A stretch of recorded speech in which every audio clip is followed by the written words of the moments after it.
সব কিছু ভুলে গিয়ে কোরআনটা দেখো খুলে, সমাধান যদি নিতে চাও, সমাধান সমাধান খুঁজে খুঁজে ক্লান্ত হয়েছো যারা, সমাধান যদি পেতে চাও। আল্লাহু আকবার বলেন। এ মুসলমানদের গোলাম, আল্লাহ রাব্বুল আলামিন বলেন, পরকালে ব্যবসায় যদি সফল কাম হতে চাও, এক নম্বর গুণের কথা আল্লাহ বলে, ইন্নাল্লাযীনা ইয়াতলুনাল কিতাবাল্লাহ।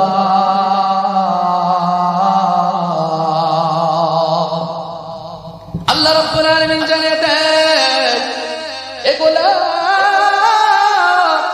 পরকালের ব্যবসায় যদি সফল কাম হতে চাও, পরকালে যদি লাভবান হইতে চাও, এক নম্বর গুণ অর্জন করতে হবে।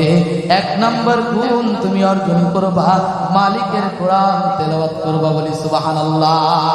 কিন্তু আজকে ঘরের ভিতরে কোরআনের তেলাওয়াত নাই। বলতে পারেন হুজুর, আমার কপালটা বড় পোড়া, আমি কোরআন পড়তে জানি না। আমি বলবো, তোমার ঘরে একটা সন্তান আজিজুল উলুম কওমিয়া মাদ্রাসায় ভর্তি করে দাও। এই সন্তান কোরআন পড়বে, কোরআনের সাথে সম্পর্ক রাখবে, ঘরের ভিতরেও কোরআন তেলাওয়াত করবে, ঘরের ভিতরে রহমত দ্বারা ভরে দিবে আমার আল্লাহ। বলি সুবহানাল্লাহ। বলতে পারেন হুজুর, সন্তানটাও কোরআন পড়াইতে পারলাম না, আমার সন্তান কোরআন পড়াইতে পারি না। বলবো, তোমার সন্তানটা যে বিবাহ দিবা, তোমার ছেলে সন্তানটা বিবাহ দিবা, এমন একটা পুত্রবধূ আনবা যে কোরআন পড়তে জানে, ঠিক কিনা বলেন? ও ঘরের ভিতরে কোরআন পড়বে, আল্লাহর রহমত বরকত নাজিল হতে দেখবে। যদি বলেন হুজুর সেটাও পারলাম না, আমি বলবো, তোমার ঘরের কন্যা সন্তান বিবাহ দিবা, একটা এমন একটা সন্তান দেখবা যে সন্তান হলো কোরআনের আলিম, যে সন্তান হলো কোরআনের হাফেজ, তাহলে ওকেও কোরআনের সাথে সোহবত থাকবে, ঘরের ভিতরে কোরআন তেলাওয়াত হবে, আল্লাহর পক্ষ থেকে কোরআন রহমত নাজিল হবে। বলি সুবহানাল্লাহ। যদি বলে সেটাও সম্ভব নয় হুজুর, সেটাও পারি না, তাহলে আমি বলবো, আজিজুল উলুম কওমিয়া মাদ্রাসার একটা ছাত্র তোমার বাড়িতে লজেন রেখে দাও, এদের টাকা দিয়ে সহযোগিতা করো, অর্থ দিয়ে, শ্রম দিয়ে, মেধা দিয়ে, মাদ্রাসায় যখন যেটা প্রয়োজন তুমি কোরআনের একজন খাদেম হয়ে যাও, তুমি কোরআনের একজন খাদেম হয়ে যাও। কি পরিমাণ সওয়াব আল্লাহ রাব্বুল আলামিন তোমাকেও কবুল করবে কোরআনের সহযোগিতা করার কারণে। পরকালে কোরআন তোমাকে ভুলবে না, সুপারিশ করবে কবরের ভিতরে কোরআন তোমাকে। বলি সুবহানাল্লাহ। এজন্য যে ঘরের ভিতরে কোরআনের তেলাওয়াত হয়, ওই ঘরের ভিতর আল্লাহর পক্ষ থেকে রহমত নাজিল হয়। হযরত উসাইদ বিন হুযাইর রাদিয়াল্লাহু আনহু হাদিসের মধ্যে দেখতেছিলাম, তিনি বলেন, আল্লাহ রাসূল সাল্লাল্লাহু আলাইহি ওয়াসাল্লামের এই সাহাবী জানায় দেন, এ দুনিয়ার গোলাম, যে ঘরের ভিতরে কোরআনের তেলাওয়াত হয়, ওই ঘরটা কত বরকতওয়ালা ঘর। সেই ঘরের ভিতরে কোরআনের তেলাওয়াত হয়, ওই ঘরটা কত রহমতওয়ালা ঘর। উসাইদ বিন হুযাইর রাদিয়াল্লাহু আনহু তিনি বলেন, আমি একদিন রাত্রিবেলায় আল্লাহ রাব্বুল আলামিনের এই কোরআনুল কারীম থেকে সূরাতুল বাকারা তেলাওয়াত করা শুরু করে দিলাম। আমি যখন রাত্রিবেলায় তেলাওয়াত চালাইতেছিলাম, আমি যত তেলাওয়াত করতেছি, তেলাওয়াত যত সামনের দিকে বাড়াইতেছি, নজর করে দেখলাম আমার পাশে একটা ঘোড়া বাঁধা ছিল। আমি যত তেলাওয়াত চালাইতেছি, আমার পাশে ঘোড়াটা তত লাফাইতেছে। বলি আল্লাহু আকবার। তিনি বলেন, আমি যত তেলাওয়াত করতেছি, আমার পাশে ঘোড়াটা তত লাফাইতেছে। আমি এটা থেকে তেলাওয়াত বন্ধ করে দিলাম। এবার তিনি বলেন, কিছুক্ষণ বিরতি দেওয়ার পর আমি আবার পুনরায় কোরআনুল কারীম তেলাওয়াত করা শুরু করে দিলাম। এবার আমি নজর করে দেখলাম আমি যখন আবার তেলাওয়াত শুরু করে দিলাম, আমার পাশে ঘোড়াটাও আবার লাফানো শুরু করে দিল। তিনি ডেকে বলেন, এবার আমি আবার তেলাওয়াত বন্ধ করে দিলাম, নজর করে দেখলাম ঘোড়াটা আবার লাফানো বন্ধ করে দিল। আমি আবার তেলাওয়াত বন্ধ করে দিলাম। কিছুক্ষণ বিরতি দেওয়ার পর আবার কোরআনুল কারীম তেলাওয়াত শুরু করলাম। বলি সুবহানাল্লাহ। তিনি বলেন, আবার যখন তেলাওয়াত শুরু করলাম, নজর করে দেখি দ্বিতীয়বারের মতো আমার পাশে ঘোড়াটাও তোতলা পাইতেছে। আমি আবার টোটালি তেলাওয়াত বন্ধ করে দিলাম। তিনি বলে, এই ঘোড়ার পাশে আমার সন্তান ইয়াহইয়া শাইতেছিল, ওর গায়ে লাথি লাগবে বলে টোটালে আমি তেলাওয়াত বন্ধ করে দিলাম। এবার তিনি ঘরের বাইরে যখন আসলেন, ঘরের বাইরে আসার পর আসমানের দিকে নজর করে তাকায় দেখে, আসমানের দিকে কি একটা আলো দেখা যাইতেছে, নূর দেখা যাইতেছে। এটা মুহূর্তের মধ্যে আসমানের দিকে মিলিয়া গেল। পরের দিন সকাল বেলা মদিনার পয়গম্বর কাছে যে বলে, ও মদিনার পয়গম্বর, গতকাল রাত্রে বেলায় আমার ঘরের ভিতরে কোরআনের সূরাতুল বাকারা তেলাওয়াত করতেছিলাম।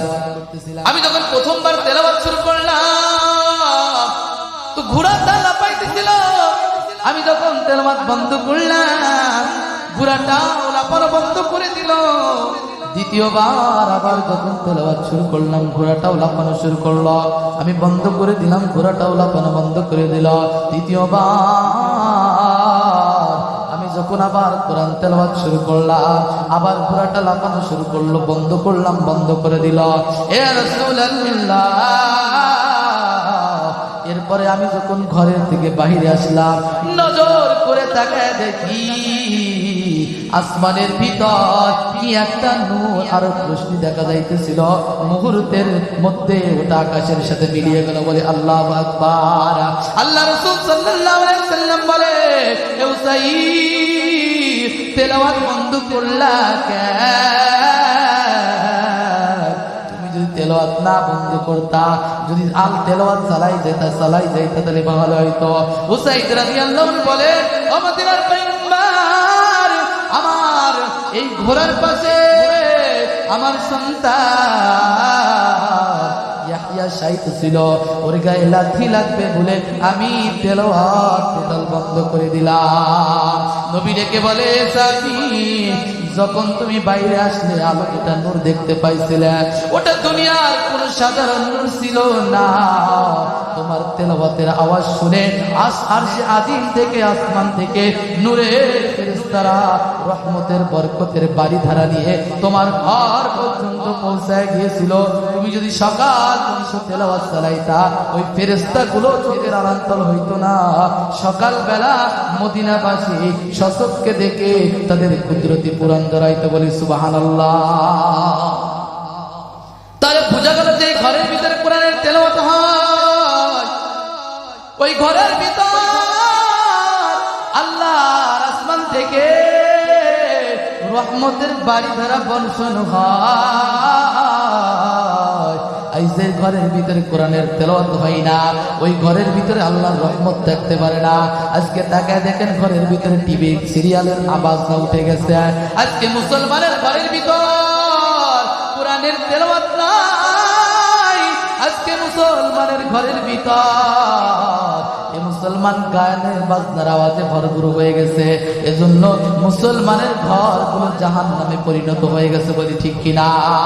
আজকে যে সন্তান আল্লাহ রাব্বুল আলামিনের 99টি নাম শোনালো, ওই সন্তান কোন মা পেটে করেছে জানা নাই। এই সন্তানের মায়ের পেট বড় ধন্য হয়ে গেছে। এই যে আজিজুল উলুম মাদ্রাসার সন্তানগুলো কুরআনুল কারীম তেলাওয়াত করে, এই সন্তানের মা কত দামি, এই সন্তানের বাবা কত দামি। এই হাফেজ কুরআন আলেমের মা বাবাকে আল্লাহ দুনিয়ার কোন সাধারণ সম্মান দিবে না। এদেরকে আল্লাহ রাব্বুল আলামিন নূরের টুপি পরায়া হাসরের ময়দানে তুলবে, বলি সুবহানাল্লাহ। এজন্য হাতে ধরে পায়ে ধরে বলবো, নিজে কোরআন পড়তে জানেন না সন্তান, এই মাদ্রাসায় ভর্তি করে দেন। নিজে কোরআন পড়তে জানো না, তুমি কোরআনের সহায়ক হয়ে যাও, কোরআনের খাদেম হয়ে যাও, আশা করা যায়। তাহলে এক নম্বর গুণ যে ইন্নাল্লাযীনা ইয়াতলুনাল কিতাবাল্লাহ, আল্লাহর কোরআন কিতাব তেলাওয়াত করবে, এটা আমার আপনার পক্ষ থেকে আদায় হয়ে যাবে, বলে সুবহানাল্লাহ। এজন্য কোরআন যেখানে তেলাওয়াত করে, কার পক্ষ থেকে রহমত নাজিল হয়? জোরে বলেন, কার পক্ষ থেকে রহমত নাজিল হয়? আমাদের রবকে, রবের নাম বলতে কোনো ভয় আছে নাকি? আল্লাহ আল্লাহ তু মেরা মাবুদ ভাই, আল্লাহ আল্লাহ তু মেরা মাশুক গায়, আল্লাহ আল্লাহ তু মেরা গফফার ভাই, আল্লাহ আল্লাহ তু মেরা সত্তার ভাই। চিৎকার মেরে বলেন আমাদের রবকে। আল্লাহ আমার রব, ওই রবের কিতাব কোরআন। যদি কোনো আল্লাহর গোলাম এ মুসলমান কোরআন তেলাওয়াত করে, আল্লাহ রাব্বুল আলামিন তাওরাতকে বলেন কিতাবুল্লাহ, আল্লাহর কিতাব। জাবুরকে বলেন কিতাবুল্লাহ, আল্লাহর কিতাব। ইনজিলকেও বলেন কিতাবুল্লাহ, আল্লাহর কিতাব। কিন্তু কোরআনের বেলায় আল্লাহ রাব্বুল আলামিন কিতাবুল্লাহ বলে নাই, কোরআনের বেলায় বলেন কালামুল্লাহ। যদি কোনো আল্লাহর গোলাম কোরআন তেলাওয়াত করে, তো কোরআনটা হলো আল্লাহর কথা। কেমন জানি বিনা আওয়াজে আল্লাহর সাথে কথা বলে, বলে সুবহানাল্লাহ। এ মুসলমান আল্লাহর গোলাম, ও পদ্মার অন্তরালের মা, তোমার কি মনে চাই না তুমি একটু তোমার আল্লাহর সাথে কথা বলবা, যে আল্লাহ তোমার এত সুন্দর করে বানাইল, এত নাজ নিয়ামত দান করলো, ওই আল্লাহর সাথে কথা বলার দরকার আছে না নাই? এজন্য হাতে ধরে পায়ে ধরে বলবো, এই যে মাদ্রাসা, সন্তানটা মাদ্রাসায় ভর্তি করে দাও, নিজে কোরআন শেখো, কোরআন তেলাওয়াত করো। যদি কোরআন তেলাওয়াত করো, সকাল সন্ধ্যায় যদি কোরআনের সাথে সম্পর্ক থাকে, আশা করা যায় এই কোরআন আমাকে আপনাকে ভুলবে না, কবরে যাওয়ার পরেও কোরআন সুপারিশ করবে, বলি সুবহানাল্লাহ। ইন্নাল্লাযীনা ইয়াতলুনাল কিতাবাল্লাহ,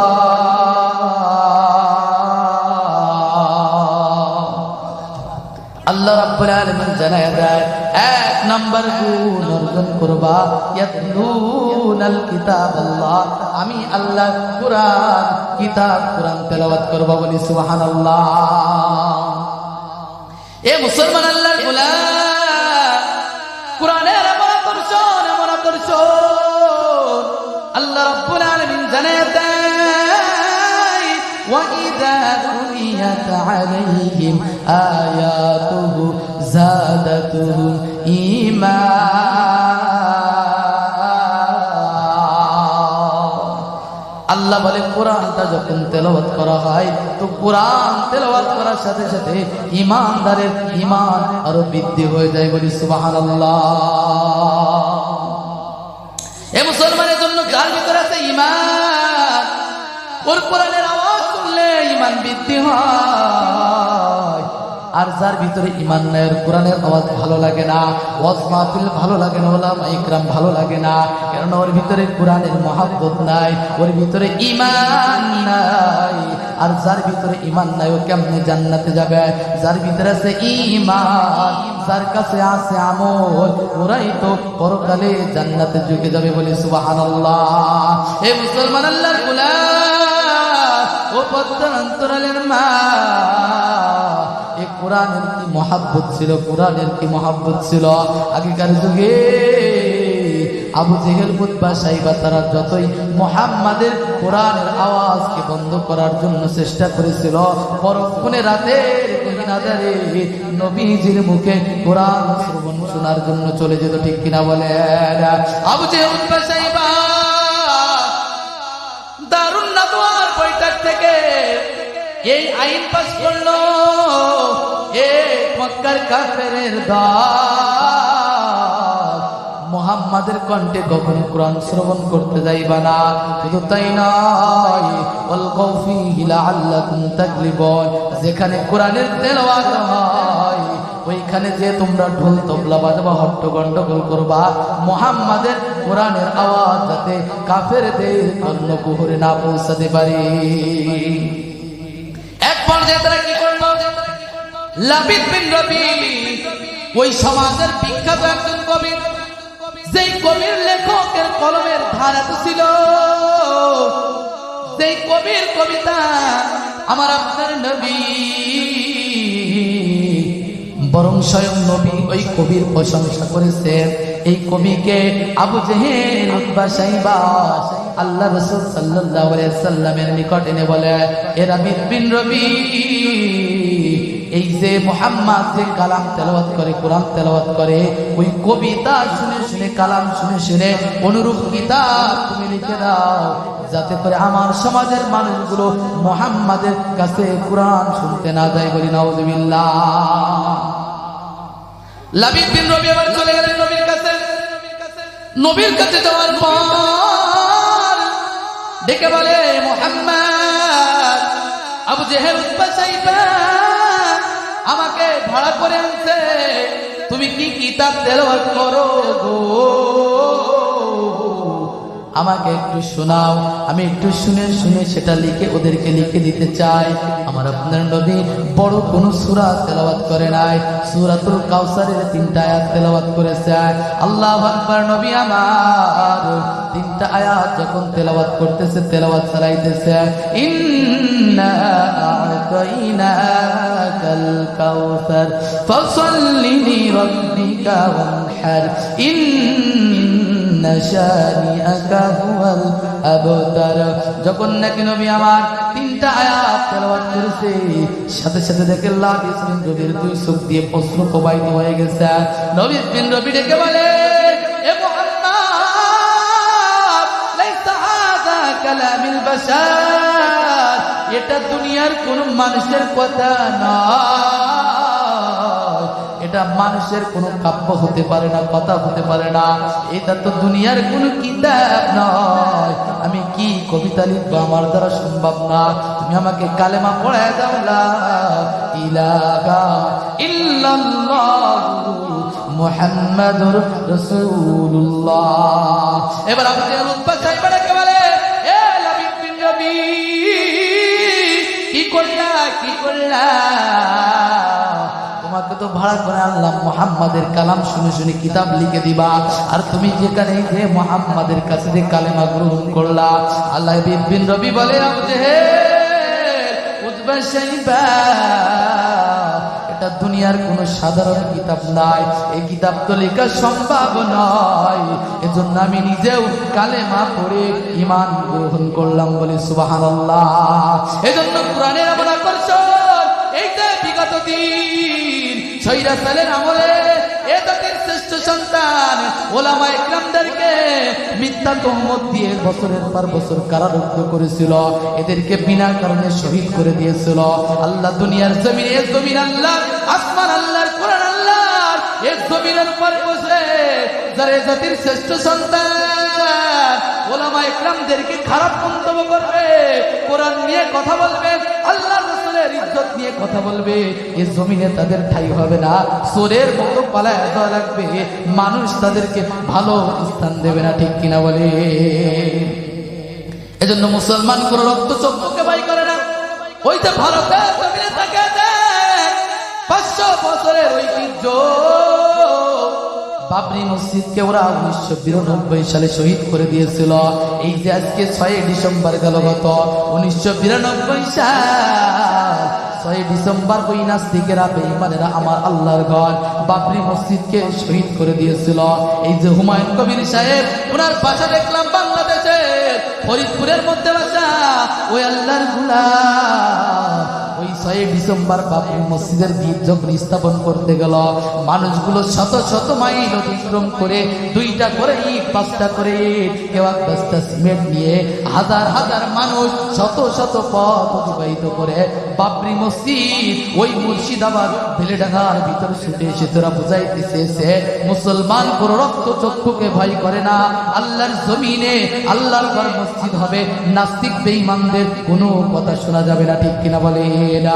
আসুক না যত বাধা যত ঝড় সাইক্লোন, রাসূলের পথে মোরা চলবই, এ জীবন বাজি রেখে দিনের মশাল মোরা বাংলার আকাশে ওড়াবই, ঠিক কিনা বলে?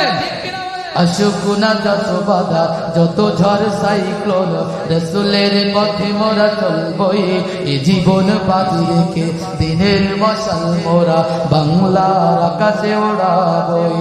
মোরা জালিমের মুখোমুখি দাঁড়িয়ে, মোরা কামানের মুখোমুখি দাঁড়িয়ে আল্লাহু আকবার বলবো, ঠিক না বলে? আসুক না যত ঝড় যত বাধা সাইক্লোন, রাসূলের পথে মোরা চলবই, এ জীবন বাজি রেখে দিনের মশাল মোরা বাংলার আকাশে ওড়াবই। এ মুসলমান ধর্মমত নির্বিশেষে আমরা দেখতে চাই এই সমাজ রাষ্ট্র কোরআন দিয়ে চালাইলে কেমন চলে। এই সমাজ যদি কোরআন থাকে, কোরআনের তেলাওয়াত থাকে, ওই সমাজের ভিতরে অশান্তি থাকতে পারে না। যেই ঘরের ভিতরে কোরআনের তেলাওয়াত আছে ওই ঘরের ভিতরে অশান্তি থাকতে পারে না। যেই সমাজ, যেই রাষ্ট্র, যেই পার্লামেন্টের ভিতরে কোরআন থাকবে ওই ঘরের সংসারের ভিতরে, ওই দেশের ভিতরে আর অশান্তি থাকতে পারে না, ঠিক কিনা বলেন? এজন্য ওলামায়ে কেরাম এক হইতেছেন। আমরা দেখতে চাই দলমত নির্বিশেষে এ দেশ চলবে কোরআন দিয়ে। আমরা বিগত দিনে অনেকের শাসন দেখেছি, কেউ আমাদেরকে শান্তি দিতে পারে না, কেউ আমাদেরকে শান্তির বার্তা দিতে পারে না। আমরা দেখতে চাই আল্লাহর কোরআনকে পার্লামেন্টে নিতে হবে, কোরআন দিয়ে সমাজ চলবে, রাষ্ট্র চলবে। চোর চুরি করতে গেলে হাতের দিকে তাকাবে, আর জিনাকারী জিনা করতে গেলে মরণের ভয় পাবে, ঠিক কিনা বলে? বন্ধুগণ আমার, এ মুসলমান আল্লাহর গোলাম, আল্লাহ রাব্বুল আলামিন বলে ব্যবসায়ী যদি সফলতা অর্জন করতে চাও 2 নম্বর গুণ শুনে নাও।